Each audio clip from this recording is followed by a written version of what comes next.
Yo, what's up everybody, Horny Nice with you here, bringing you Fairytail Final Season Anime Review. This is episode 319, titled Compassion. This was one episode that I know I'm gonna hate reviewing. Not because I didn't like the episode, but because of a lot of the ideas and criticism behind it. Let's just get off starting talking about the whole August situation, which was basically the first half of the episode.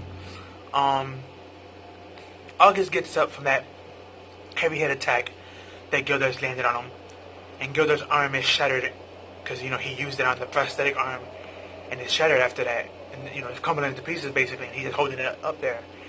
And August get up, and they both surprise Gildart's and Kana, and then he starts using this spell, this very ancient, forbidden spell that Maris actually stated the name of it. It's called Arx Magica, and basically what this spell does is that the user of it, it's kind of a ultimate spell. It's on the same level as Great Ice Shield. The casters sacrifice their lives, and basically you make like this ball of heat around you, and this ball of heat evaporates everything, air particles, ground, everything is just vaporized. And he starts doing this, and everyone's air supply gets cut off because the air is burning and there's no oxygen, you can't breathe.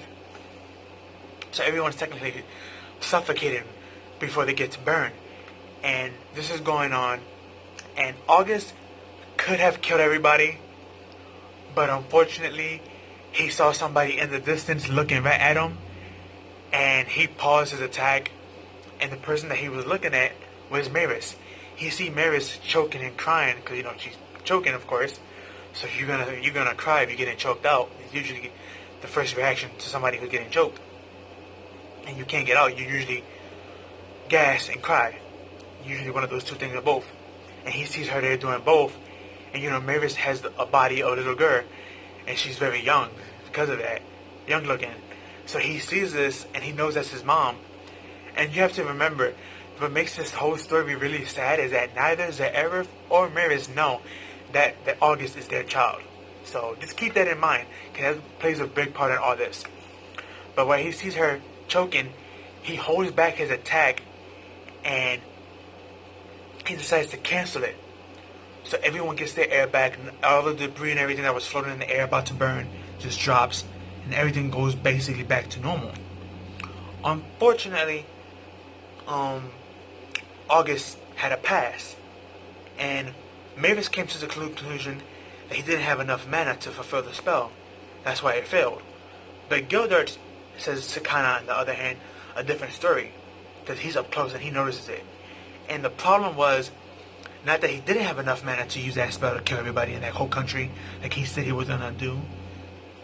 Remember, he was gonna kill the whole country. He had the power to do it, but he chose to see something that stopped him from doing it.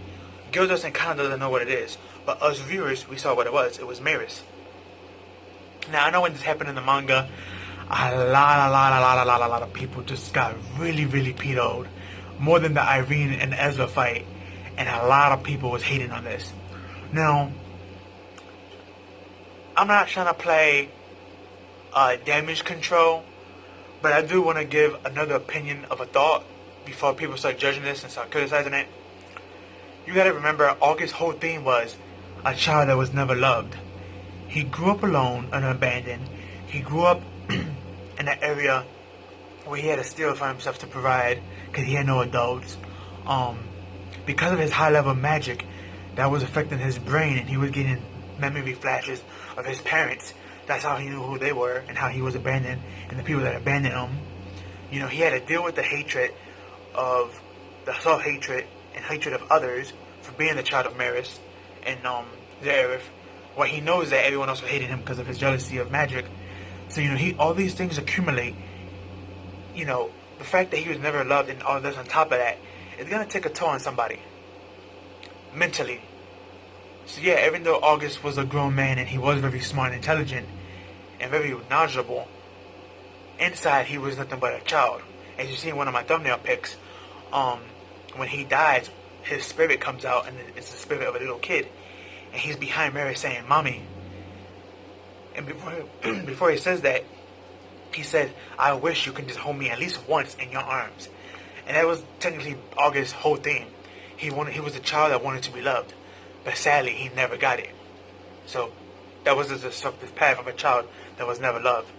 And I believe that was like Hiromashima's way of saying this is what happened to people who grew up in an environment as kids that are not loved and nurtured and taught properly. They grow up somewhat to be like August, mean and cruel and despicable in their own way, menace to society, as they would call it. So August's whole theme and story was extremely sad, but a lot of people don't really look at it on that sad part. They look at it as, oh, it's corny how you had the power to kill everybody, but out of love, you did not do it. That's stupid. You gotta remember, even though, yeah, he was never loved by Maris or his father, so he has no connection to Maris, so he didn't have to do her the favor and like, you know what, let me not cancel my spell. But on the other hand, you have to think about it on the other perspective, his perspective that he was thinking about it. That's his mother who he always wanted to be loved by. So it wasn't more the fact that he did it because he wanted Maris to, realize who he was. It was more for himself. That he was like, I don't want to kill my own mother. I have a lot of sins and trauma that I have dealt with, and that's one I do not want to add to my plate. So he made that choice. It wasn't like that love for his mom came out of nowhere and he was like, oh, that's my mom, I'm not going to kill her. That's not the contents of the story. The contents of the story is he decided not to kill her because he always loved her and he always wanted to be loved by her, but he never had that chance. So there's a difference. It wasn't really... Does love take a toll in the story? Of course it does, but it wasn't really the love of his mother that stopped him. It was the love that he always dreamed of having from his mother that stopped him. So again, a big difference. But going off of that, Maris, she meets up with Greg and Lucy and Happy as she planned, and she basically says, Natsu's going to beat Zareth and I'm going to help him, but I need you to keep everyone away from the guild hall while this is going on, and I have one more thing for y'all to do for me. Mainly more for Natsu. And she gives them the book E&D, and they were all shocked, and Happy states that's Natsu. And Mavis was like, oh, so you guys do know this.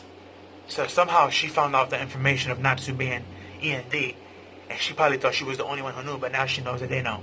And she told them, y'all need to find a way to not just protect this book, but because it's Natsu, but also find a way to protect it from the curse. So, while she passes over the book and she runs to the guild hall, we cut over to Ezra and Wendy.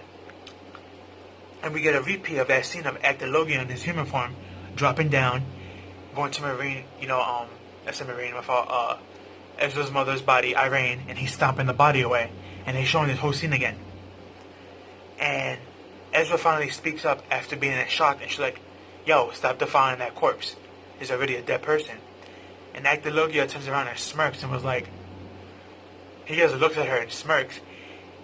And then he sees Wendy's next to him. He's like, oh, a dragon slayer. Interesting. And he actually starts to attack them with this blue Kai orb of magic. But luckily Jalal steps in and he actually puts up a light barrier. And he actually saves them from that attack. And he starts to attack Acnologia with all these high level attacks. Unfortunately, after Acnologia dodging and seeing all his techniques, he already knows how he moves and breathes and what element he is. So he's able to eat his magic. And this is when we get the interesting part of the episode, or at least of this half of the episode. We find out that the Acnologia, there is no such thing as a magic type he cannot eat. So unlike Natsu, who can only eat fire, and Wendy, who can only eat water, wind, and Gaja, who can only eat steel, when it comes to magic, as long as it's in the magic category, there is nothing that the Acnologia cannot devour. That's why he's known as the Darkness Dragon that devours all. Because literally he can eat anything and anyone. There's really nothing that's none of his category that he cannot eat. He really can eat anything. Which is very scary and creepy because it's like, how do you fight somebody with magic who can just eat your magic? And have 100% magic resistance against all magic on top of that. So it's gonna be really weird and unique to see how they defeat Acnologia. But another thing that happened is that Ichika came and he saved all three of them from the Acnologia when he went to his full dragon mode. And he took the battleship Christine and he crashed it into the Acnologia, and he opened up the gate and he told everybody, yo, hurry up, come on. We have a plan to defeat the Acnologia. So Jalal, Ezra, and Wendy went on board, and they're like, what is this plan you're talking of? He's like, we're gonna take them Acnologia out the city, and we're gonna take him to a certain spot, and if we can get him to that spot on a specific time, we can end up actually defeating the Acnologia. And it was like, what are you talking about, Ichika? And then he brings up a person to introduce herself, and we see this blonde-haired chick, which you don't really see her face, but we get to see like the bottom part, and she has like a scarf covering her neck and her bottom jaw, but we know she has long blue hair and it's the female. Now, it kind of looks like a silhouette of Wendy's mom, Layla, but we have to remember she died, unless this is like a reincarnation version of her, because that's usually a thing in Fairytail, or maybe a descendant from another time zone, who knows. That was basically the end of the episode. Now, of course, as a manga reader, I know who that person is, and it's going to be a very big shock, but of course I won't spoil that for y'all. But, yeah, this was a really interesting episode to say at most. Depending on which side of the fence you're on, it may be a nay if you hate the whole August situation, or it may be a yay if you understand how he feels about it and why he did what he did. But again, it just comes down to interpretation, how you interpret the whole story and his feelings and emotion, and the things of what he did and stuff like that. We also still have Natsu and Ze'erif still knuckling up in the guild hall and just talking to each other. Nothing really big on their parts. But yeah, this was a really good episode. I enjoyed it. I know other people might freak out and be like, it was this, and this, blah, blah, blah. But again, you just have to interpret it in different ways. And that's one of the big problems with Fairytail, is that a lot of things are more emotional pull-based. People go more off of their emotion than the logic. And sometimes that can convolute the story. And that's one of the bigger things of Fairytail a lot of people don't like. But again, it's a magical adventure series, and a lot of them do that. If you're going to compare it to a hardcore battle shonen like Dragon Ball or Bleach or Naruto, then it's going to probably fall short if you're going to compare it to that type of story. But again, Fairytail is an adventure magical series, and it's more based off of Ichi and more emotion based, so a lot of times the fight scenes are there just to be cool, but a lot of times they're not really about the fight scenes. It's about the emotional impact in the story. So if you're not really into that type of thing, like slice of life, then you may not really like Fairytail. But it is what it is. It's always been like that since Gen 1 down to now. But that's what I have for you. Let me know down below what you feel and thought about the episode, and what you liked and didn't like. And how do you feel about August canceling his spell? Even if you cancel a spell, you still have to pay the activation cost. This is another problem a lot of people had. It was like, if he canceled the spell, why did he die? Well, the best example I can give you is like anyone who plays Yu-Gi-Oh! Or Pokemon. For you to activate certain cards, you have to activate their requirement effect. And even if you activate their requirement effect and the card gets negated, you still have to discard or pay whatever the effect was. So, if that helps out, example, Yu-Gi-Oh! You play Magic Jammer, you have to discard a card randomly to use it. But if somebody plays 7 Tools of the Bandit and negates your card, you still have to discard a card for the activation cost of you activated the card. So that's kind of like how magic works in Fairytail. Even if your spell gets cancelled, since you pay the cost already for the spell, the cost will still go through. Just the side effect of the spell will not go through, if that helps out. But that's what I have for you. Peace and have a good one.